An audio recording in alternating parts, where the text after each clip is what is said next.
በጣም ሃይሊ ዲማንድ ያለውና ተፈላጊነት ያለው ነው። በተለይ ሆቴሎች፣ ሬስቶራንቶች የሚፈልጉት ዘርፍ ነው።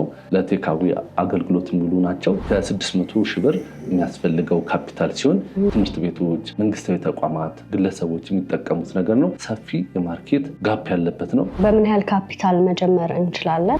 ከ400 ሺህ ብር በላይ የተጣራ ትርፍ የሚገኝበት ዘርፍ ነው። የጥሬ ዕቃ አቅርቦት ችግር እንዳይኖርባቸው ጥሬ ዕቃዎችን እያሳየን እያስዳሰስናቸው ነው ስራውን እንዲጀምሩ የምናደርገው ማለት ነው። ከ500 እስከ 1000 የሚደርሱ የቢዝነስ አማራጮች አሉ። ብዙ ሰው ቢዝነስ ለመጀመር ያስበና የሚፈራው ምንድነው? በከስረስ የሚል ነገር አለ።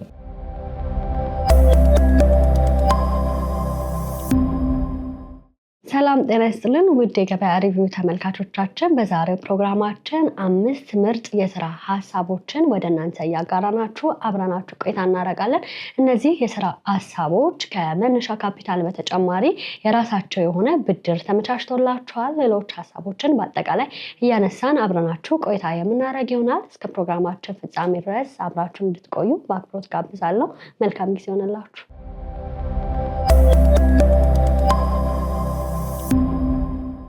በባለፈው ፕሮግራማችን እንግዲህ ምርጥ 3 የስራ ሀሳቦችን ለተመልካቾች እያጋራናቸው አብረናቸው ቆይታ አድርገናል። ዛሬ ደግሞ 5 ምርጥ የስራ ሀሳቦችን እናነሳለን እና ምናልባት ያንን ፕሮግራም ያላዩ ተመልካቾች ሊኖሩ ስለሚችሉ እንደ አዲስ እንታወቅና።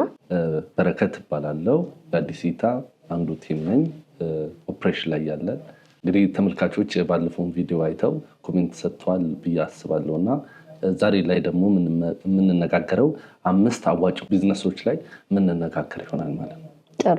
ሀሳቦቹ ምንድናቸው? አዋጭነታቸው፣ ግብአቶቹ እንዲሁም ደግሞ የገበያ ፍላጎታቸው እናንሳ። በጣም ጥሩ። እንግዲህ አሁን ዛሬ የምንነጋገረው 5 የመረጥናቸው ቶፕ የምንላቸው ቢዝነሶች ናቸው። እነሱን ግን ከየሴክተሩ ነው። ለምሳሌ ዝቅተኛ፣ መካከለኛና ከፍተኛ ላይ በሚል ማለት ነው። ነገር ግን ዝቅተኛ ላይ ሆኖ ራሱ ማሽኖች አላቸው እና ማሽኖቹን በራሱ በ3 እንከፍላቸዋለን። ሰሚ አውቶማቲክ፣ ፉል አውቶማቲክ እና ማኑዋል ማለት ነው። ስለዚህ አሁን በዝቅተኛም ቢሆን በመካከለኛም ቢሆን በከፍተኛም ቢሆን የማሽነሪ ካፓሲቲያቸው የተለያዩ አሉ ማለት ነው። ዊዛውት ፓኬጂንግ አለ፣ ዊዝ ፓኬጂንግ ያሉ ማሽኖች አሉ። ስለዚህ በዛ በመነሳት እንግዲህ ማሽኖቹን አንዱን ዛሬ የምንነጋገረው አንዱ ማሽን ዋጋው በ3 አማራጭ እንዳለም እንዲያውቁት እንደመነሻ አንዱን ልንጠቅስ እንችላለን። ለምሳሌ በእኛ ሀገር አሁን በጣም ቶፕ ከምንላቸው ያዋጣሉ ካልናቸው ከከፍተኞቹ የመጀመሪያ የምናየው የኤፎር ወረቀትን ነው። ኤፎር ደስታ ወረቀት የማምረት ነው።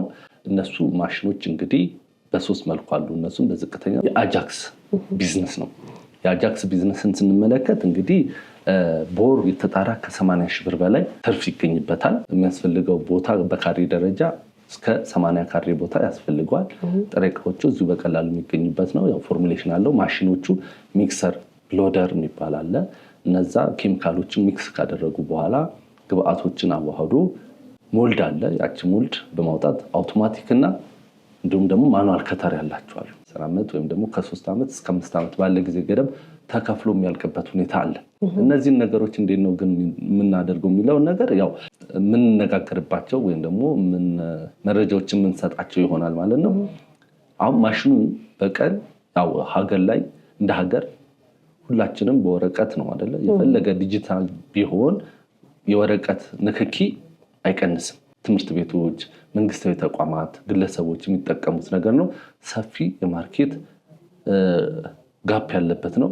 ብዙ አምራቾች እዚህ ሀገር ውስጥ የሉም። በአዲስ እይታ በኩል ግን ወደ 6 ካምፓኒዎችን መስርተናል ማለት ነው። እኛ ጋር መጥተው ስልጠና ወስደው ፕራክቲካል ስልጠናውን ቲዎሬቲካሊም እንዲሁም ደግሞ የብድር ሁኔታ ተመቻችተው መጥተው ወደ ስራ እንዲገቡ ያደረግንበት ሁኔታ አለ። ስለዚህ እንደ ሀገር እንግዲህ ብዙ ማርኬት ያለውና ሰፊ የገበያ ፍላጎት ያለው ዘርፍ ስለሆነ የወረቀት ንክኪ ዲጂታላይዝ ብናደርገውም ከወረቀት ንክኪ ጋር አሁንም የሚቀር አይደለም፣ ገና ይቀረዋል እና ያሉት ፋብሪካዎች ደግሞ ማዳረስም አይችሉም። ሞስት ገና በፖርሽን ደረጃ አልተሸፈነም። ስለዚህ ስቲል ምንድነው ኢምፖርት እየተደረገ ነው ያለው ማለት ነው። ይህንን ነገር ግን ምን ማድረግ ይቻላል? በመንግስትም ደረጃ የውጭ ምንዛሬ ከማስቀረትም አንጻር ህብረተሰቡ ወደ ዘርፎች ላይ ተሰማርቶ ወይም ደግሞ ካፒታሉን በብድር መልኩም ተመቻችቶላቸው ወደ ስራ ቢገቡ ሪኮመንድ የምናደርገው የመጀመሪያው ዘርፍ ነው ማለት ነው። ጥሩ። በምን ያህል ካፒታል መጀመር እንችላለን? በወርስ የተጣራ ትርፍ ከዚህ ስራ ላይ ማግኘት እንችላለን ተብሎ ይታሰባል? በወር እንግዲህ የተጣራ ትርፍ የሚገኘው እንዳልኩሽ እንደ ማሽነሪው ካፓሲቲ ይለያያል። የተለያዩ ካፓሲቲ ስላላቸው ማለት ነው። ለምሳሌ የ8 ሚሊዮን ማሽን አለ 8.5 ሚሊዮን ብር ማለት ነው። አሁን እሱ በወር ከ400 ሺህ ብር በላይ የተጣራ ትርፍ የሚገኝበት ዘርፍ ነው። እዚህ ላይ እንግዲህ በቀን 2 ቶን መስራት የሚችልበት ሁኔታ ነው ያለው ማሽኑ። ማሸጊያም አለው፣ ከተር አለው። በዚህ ኤሪያ ላይ ቢሰማሩ ከ400 ሺህ ብር በላይ ጀነሬት ማድረግ ይችላሉ። ነገር ግን ደግሞ 20% እንዳልኩሽ 8 ሚሊዮን ብር ከሆነ የሱን 20% ከበር ካደረጉና ሌላውን ለስራ ማስኬጃ የሚሆኑ ለጥሬ ዕቃ፣ ለቤት ኪራይ የሚያስፈልጉ ካፒታሎችን ከመጡ ወደ ኢንቨስትመንቱ መግባት የሚችሉበት ሁኔታ እናመቻችላቸዋለን ማለት ነው። ወደ ሁለተኛ የቢዝነስ ሀሳብ ነው።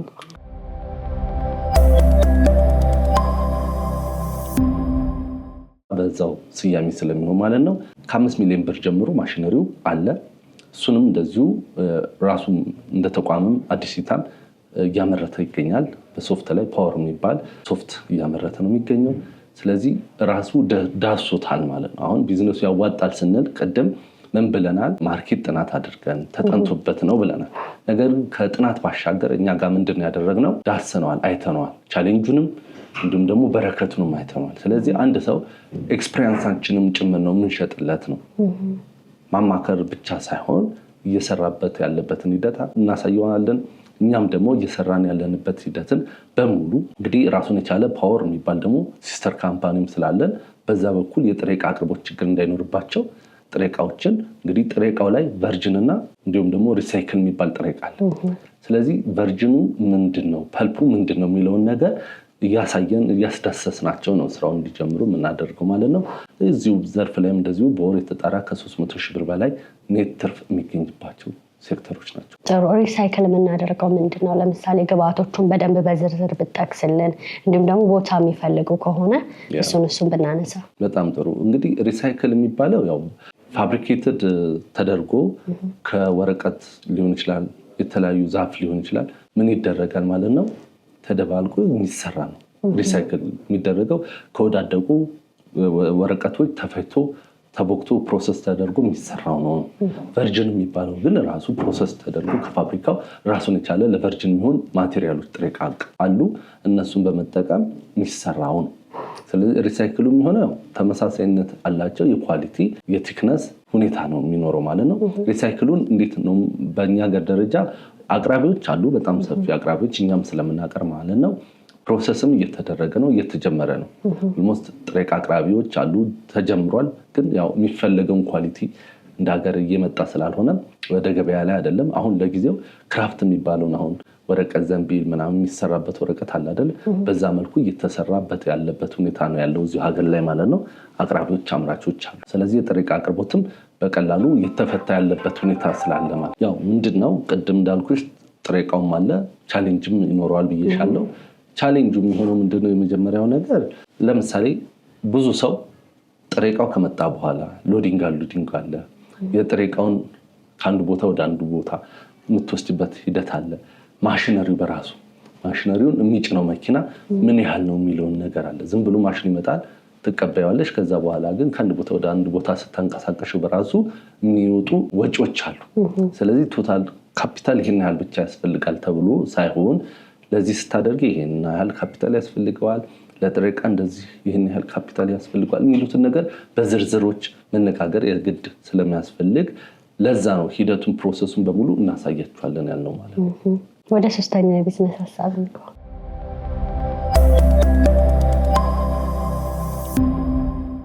ቅድም ማሽን ላይ ምን ብያሻለሁ? አማራጭ አለ ብያሻለሁ።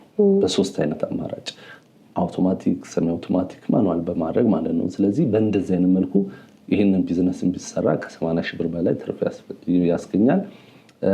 ወደ 600 ሺህ ብር ካፒታል ደግሞ ያስፈልገዋል ማለት ነው። እሱንም እንግዲህ በቤት ውስጥ ቆጣሪ መስራት የሚችላለን። በሲንግል ፌዝም በስር ፌዝም መስራት የሚችሉበት ሁኔታ አለ። በአራተኛ ደረጃ የምንመለከተው የአልሙኒየም ፎይል ነው። የአልሙኒየም ፎይል ቢዝነስን ቢሰማሩ ሪኮመንድ የምናደርገው በጣም ሃይሊ ዲማንድ ያለው እና ተፈላጊነት ያለው ነው። በተለይ ሆቴሎች፣ ሬስቶራንቶች የሚፈልጉት ዘርፍ ነው። ለቴካዊ አገልግሎት የሚውሉ ናቸው። ወደ 7.5 አካባቢ ካፒታል ያስፈልገዋል ማለት ነው። ከ24,000 በላይ ፍሬ በአንድ ጊዜ ማምረት የሚችል ማሽን ነው። እዚህም ላይ እንግዲህ የክህሎት ስልጠና ያስፈልገዋል። እንዲሁም ደግሞ የማሽነሪዎች ላይ እንግዲህ ጄኒ የሆነ አዲስ እይታ የሚያደርገው ምንድነው መሰለሽ፣ ጄኒ የሆነ ስፔሲፊኬሽን እና ፕሪፎርማ ማሽኑን ከሚያመርቱ ካምፓኒዎች ጋር ኤምኦዩ ተፈራርሞ ከቻይናም ቢው ከህንድ፣ ከቱርክ፣ ከኮሪያ ካሉ ከማሽን አምራች ካምፓኒዎች ጋር አግሪመንት ፈርሞ የድርጅቱ ባለቤቶችም የስራ ኃላፊዎችም እንዲሁም ደግሞ ሰራተኞችም ተፈራርመው እዛው ጉብኝትም እየተደረገ ይመጣል። ውጭም ያሉ ቲሞች አሉ ማለት ነው። ስለዚህ ማሽኑ ሲመጣ እዚህ ችግር እንዳያጋጥመው መጀመሪያ እዛው ተፈትሾ ከአመራር ጀምሮ ማለት ነው ተፈትሾ ይመጣል። ጥሬ ዕቃውንም እንደዚሁ የጥሬ ዕቃው 2 አይነት ጥሬ ዕቃም ስለሚኖር ብዙ ጊዜ ለአፍሪካ ሀገራት የሚላክ ጥሬ ዕቃና ለሌላው ዓለም የሚላከው ጥሬ ዕቃ ተመሳሳይነት ስለሌለው የኛው ባለሙያዎች እዛው ፈትሸው አይተው ሞክረው ነው ወደዚህ እንዲጫን የሚደረገው ማለት ነው። ምክንያቱም ከዚህ በፊት ያጋጠመንም ተሞክሮ ነበር። ምክንያቱም የኛው ደንበኞች የሆኑ ያው በራሳቸው ማስመጣት ስለሚችሉ አስመጥተው እዚህ ከመጣ በኋላ ግን የማይገጥምበት ሁኔታ አለ። ሌላ ቻሌንጅ ይኖረዋል። ያንን ደግሞ መጥቶ ኢንስቶል የሚያደርግ ቲም ከዛው ነው መምጣት ያለበት። ነገር ግን የአዲስ እይታ ራሱን የቻለ የተደራጀ ምን ስላለ የኢንስቶል ቲምም ስላለው አደራጅተን እንሰራለን። በከፍተኛ ደረጃ ለብዙ ተቋማት ሰርተናል። ለምሳሌ ለሜድሮክ፣ ኢፋን፣ ፓክትራ፣ ራክሮብ የሰራናቸው በጣም ብዙ ተቋማት ናቸው እና በትልልቅ ኢንቨስትመንት ደረጃ የሰራንበት ሁኔታም ስላለ በተጨባጭ ኤክስፒሪየንሱ ስላለ ኤክስፒሪየንሳችንን ጭምር እንሸጥላቸዋለን ማለት ነው።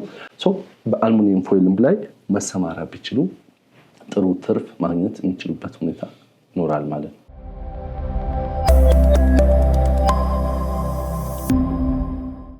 ጨመረ ከዛም በላይ መሰራት የሚችልበት ሁኔታ አለ። በትርፍ ደረጃ ካየነው እነዚህም ደግሞ ከ80,000 ብር በላይ የተጣራ ትርፍ ማግኘት የሚቻልበት ሁኔታ ነው ያለው ማለት ነው።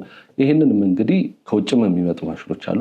ሎካል የሚሰሩ ማሽኖችንም እናበረታታል። ምክንያቱም ከውጭ የሚመጣው የውጭ ምንዛሬ ከማስቀረት አንጻር፣ ሁለተኛ ደግሞ ህብረተሰቡ ምን እንዲያደርግ ማለት ነው በቀላሉ ስራውን መጀመር እንዲያስችል ከካፒታል አንጻር ሪኮመንድ የምናደርጋቸው ዘርፎች ናቸው። ሰፊ የገበያ ፍላጎት ያለበት ሁኔታ ነው ያለው። ምክንያቱም ኬክ ቤቶች አሉ፣ እንዲሁም ደግሞ ዳቦ ቤቶች አሉ፣ ፒዛ ቤቶች አሉ፣ ሊጠቀሙት የሚችሉበት ሁኔታ አለ። ለተለያዩ ፋብሪካዎች ደግሞ እንደ ግብአት ፓኬጂንጎችን ማቅረብ የሚያስችልበት ሁኔታ ነው ያለው እና በዚህ ዘርፍ ላይ ቢሰማሩ ጥሩ ትርፍ ማምጣት የሚያስችሉ ቢዝነሶች ናቸው ማለት ነው። እነዚህን እንደ አብነት ጠቀስን እንጂ እነዚህ ብቻ ናቸው ማለት አይደለም። እንግዲህ እኛ ጋር ከ500 እስከ 1000 የሚደርሱ የቢዝነስ አማራጮች አሉ በሁሉም ሴክተር ላይ ማለት ነው። በማምረት ዘርፍ፣ ኢምፖርት ኤክስፖርት፣ አግሪካልቸር ሰርቪስ፣ ጨረታም ጨምሮ በጣም ከ500 በላይ የሚደርሱ ቢዝነስ አማራጮች አሉ።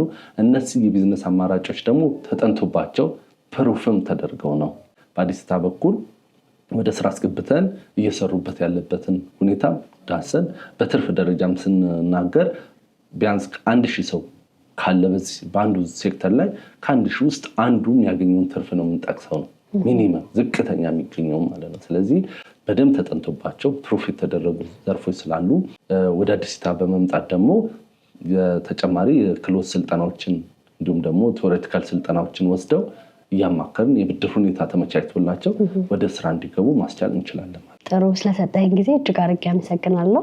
በመጨረሻ ሰዎች ወደዚህ ስራ ደፍረው እንዲገቡ ካለ ተሞክሮ አንጻር ምን ትመክራለህ የሚለውን ብናነሳ ደስ ይለኛል። ጥሩ፣ እኛም እናመሰግናለን። እንግዲህ ብዙ ሰው ፍርሃት ነው የሚይዘው። ቢዝነስ ለመጀመር ያስበና የሚፈራው ምንድነው በከስረስ የሚል ነገር አለ። አሁን በዋናነት እኛ አዲስ እይታ ላይ የምንሰራው ስራ ምንድነው? የመጀመሪያ አንድ ሰው የያዘውን ፍርሃት የሚሰብበትን መንገድ ራሱን የቻለ ቲም አለ። ያ ማለት ስልጠናው በራሱ ይህን ፍርሃት ሊያስለቀቅ የሚያስችልበት ሁኔታን እንፈጥርላቸዋለን ማለት ነው። ብዙ ሰው የሚቸገረው ካፒታሉ እያለው ለመስራት ምን ይቸገራል? ፍርሃት ይዟል። ስለዚህ ፍርሃት ማስወገድ ያስፈልጋል። ምክንያቱም ከሙከራ ነው ብዙ ነገር የሚመጣው። በአዲስ እይታ በኩል ደግሞ የምናደርግላቸው ምንድነው? ፍርሃታቸውን እንዲያስቀሩ ብቻ ሳይሆን ፍርሃት ተፈጥሯዊ ነው አይደለ? ግዴታ በአንዴም ልታስቀራችሁ።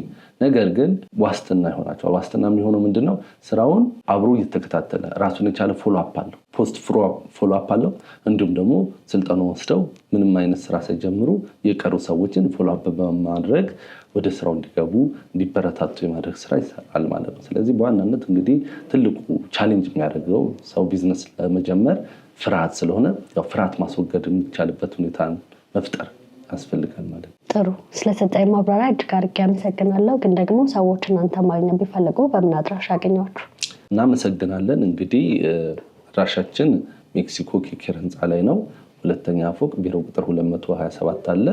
በስልክ ቁጥርም ካስፈልገ ለመረጃም በአካል መምጣት የማይችሉ በክፍለ ሀገር የሚገኙ ሰዎች 0978 21 21 21 የሚል አለ፣ ወይም ደግሞ 0901 84 21 21 በሚል ስልክ ቁጥር በመደወል መረጃዎችን መጠየቅም ማግኘትም ይችላሉ። የሚፈልጓቸው ለምሳሌ በአዲስ አበባ ውስጥ ደግሞ የሚመረቱ በጣም ብዙ ምርቶች አሉ።